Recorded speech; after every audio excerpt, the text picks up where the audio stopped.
Inerências. Eu amo conversar sobre inerência, porque isso é algo que todo mundo conversa, todo mundo fala. Alguma vez na vida você já teve alguma conversa profunda sobre inerência. Porque inerência é aquilo que pertence de forma necessária e inseparável a algo, pois faz parte da própria natureza do objeto ou ideia. E a vida possui inerências, situações, momentos, sentimentos que são inseparáveis do próprio viver. E eu quero compartilhar um texto com vocês. Um texto que eu escrevi que já tem um tempo, mas que eu acho muito necessário compartilhar para a gente poder ter uma ideia melhor a respeito da inerência de que eu vou falar hoje, que é a ansiedade. A beleza das inerências da vida. Hoje pela manhã, pensei nas inerências da vida humana. Abri minha galeria como quem abre uma janela para contemplar o mundo que vivo, as pessoas, as relações e os processos que fazem parte dele. Foi então que me deparei com uma foto, um retrato, um registro, melhor dizendo. E diante dela nasceu em mim o desejo de uma releitura do registro daquele momento. Alegrias e dores, o amor e a perda, paciência e ansiedade, a paz e a melancolia, mansidão e angústia, ciclos e processos naturais da vida humana. Todos passam e não é uma experiência única, mas cada um na sua particularidade e subjetividade lidam de maneiras diferentes. O locus de controle interno nunca fez tanto sentido. E em uma manhã, em que a psicologia e o conhecimento não me atravessaram, mas pararam em mim, encontro reconhecimento nas disfuncionalidades do meu pensamento e comportamento. E em um instante tenho um date com mais uma inerência da vida, a ansiedade. E a única coisa que me tranquilizou foi fazer rabiscos aleatórios em expressão do que não conseguia ou podia falar. Mas no fim, não foram apenas rabiscos. Foi arte, foram traços que se tornaram um belo jardim. Foi a beleza das inerências da vida tomando forma. Com um Deus tão perfeito e dono de toda a ciência, arte e comunicação, aprendi que a ansiedade não me modela, mas eu modelo ela para se tornar um belo jardim de histórias, jardim de resiliência, dependência e confiança. Um jardim que aprendi a cuidar com meu aba. Então hoje vamos falar da ansiedade, mas não da ansiedade no nível patológico, porque essa seria uma conversa completamente diferente. Mas eu falo da ansiedade como uma inerência, como algo inevitável da existência humana, em que todo mundo vai se deparar em algum momento, todo mundo vai ter que lidar e enfrentar em algum momento da vida. Hoje a gente vai falar dessa inerência da ansiedade. Para quem não sabe, eu sou estudante de psicologia e nesse processo, nesse caminho de conhecer a psicologia, de desbravar, de aprender mais sobre ela, eu posso compartilhar com vocês que os principais teóricos cognitivistas da psicologia são Aaron Beck, Albert Ellis e George Kelly. Eles destacam a interpretação subjetiva do ambiente. Em outras palavras, pode-se dizer que o comportamento resulta da forma como o sujeito interpreta o ambiente de acordo com as suas crenças pessoais. Mas isso não significa que todas essas crenças possam ser boas para você. A gente tem que sim abraçar a nossa história, mas também temos que estar abertos a ter novas perspectivas. É entender que essas crenças te foram úteis até aqui. Elas não foram inúteis, não são jogadas fora, elas não foram completamente desperdiçadas ao longo da sua vida. Elas foram úteis para a sua história, para o momento, para o ambiente que você cresceu, se desenvolveu, com o ambiente que você foi condicionado, com as pessoas que você conviveu, que fez parte da sua história, que você se desenvolveu. Todas as crenças foram úteis, sabe? Mas, se necessário ter que ressignificá-las ou até mesmo deixá-las para viver essa esperança da verdadeira liberdade. E eu gosto muito de usar o exemplo de Jesus, porque Jesus ele sempre enfatizou a redenção e ele promoveu uma nova perspectiva.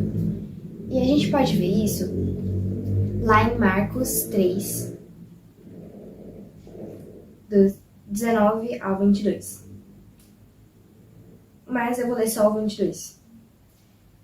Aqui diz assim: E ninguém colocaria vinho novo em velhos recipientes de couro. O vinho os arrebentaria, e tanto o vinho como recipientes se estragariam. Vinho novo precisa de recipientes novos. E aqui ele está respondendo os fariseus que vieram questionar ele, perguntando por que os discípulos não jejuavam.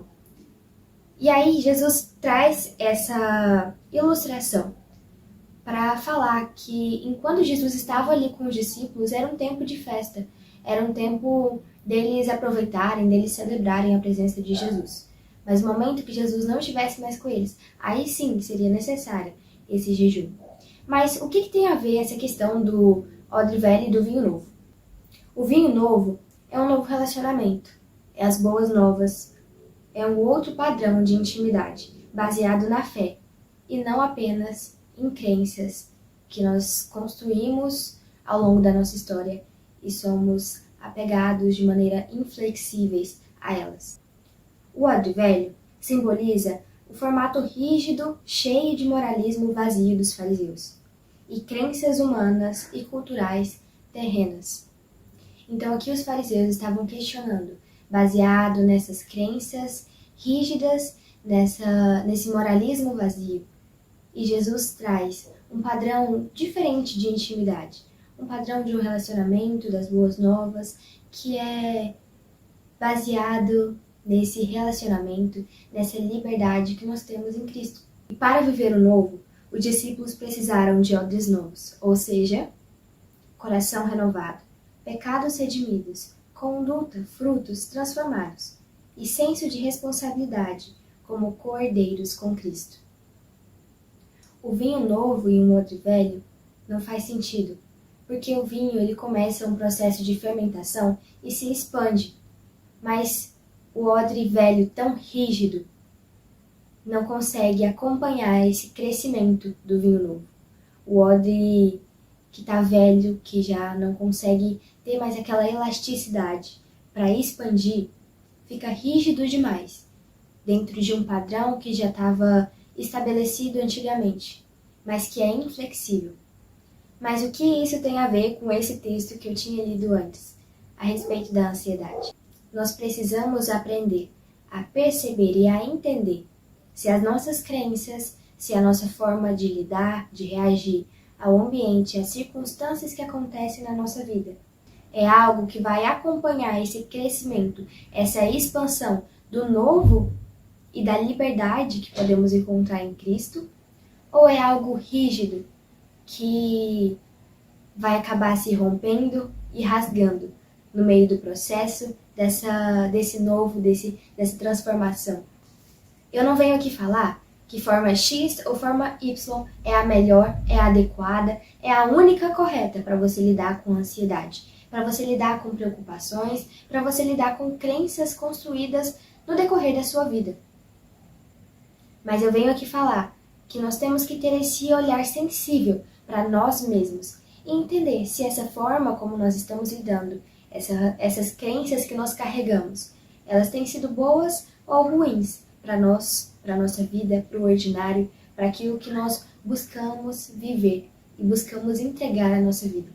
E eu quero finalizar com uma frase do Ken Sand, não sei se falei o nome dele certo, mas ele diz: é crucial perceber que ou você glorifica a Deus ou glorifica outra coisa, ou pessoa.